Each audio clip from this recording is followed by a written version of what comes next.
todas as lágrimas e esperanças contidas em nossos corações.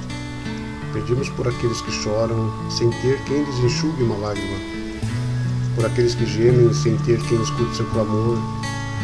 Suplicamos por aqueles que te buscam sem saber ao certo onde te encontrar, para tantos que gritam paz quando nada mais podem gritar.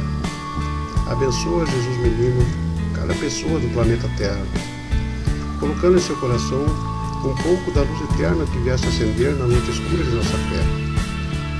Fica conosco, Senhor. Assim seja.